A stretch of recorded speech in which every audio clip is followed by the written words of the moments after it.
તરબ વાળીનાથ ખાતે પ્રાણ પ્રતિષ્ઠાનો શુભારંભ। પ્રથમ દિવસે જ મોટી સંખ્યામાં ભક્તો દર્શન કરવા માટે ઉમટ્યા। 7 દિવસમાં 25 લાખથી વધુ વાળીનાથના દર્શન કરવા માટે ભક્તો પહોંચ્યા છે। 16 થી 22 ફેબ્રુઆરી સુધી વાળીનાથ મહાદેવની પ્રાણ પ્રતિષ્ઠા। 15,000 યજમાનો વાળીનાથ મહાદેવને આહુતિ આપશે। તરબ ખાતે સાંસ્કૃતિક કાર્યક્રમોનું પણ આયોજન કરાયું છે। 22મીએ વડાપ્રધાન મોદી અને ગૃહપ્રધાન અમિત શાહ હાજરી આપશે। ભારતના સંતો મહંતો અને વીઆઈપી હસ્તીઓને આમંત્રણ અપાયું છે।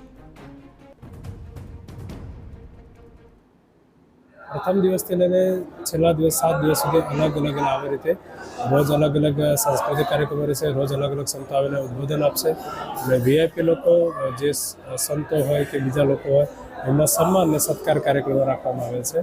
જ્યારે વાત કરીએ આવડા મોટા કાર્યક્રમ યજ્ઞની, તો યજ્ઞનો જે કાર્યક્રમ છે આપણો 18 તારીખથી ચાલુ થવાનો છે। એમાં 5 દિવસમાં આપણે જ્યારે 15,000 યજમાનો આના અંદર આહુતિ આપવાના છે।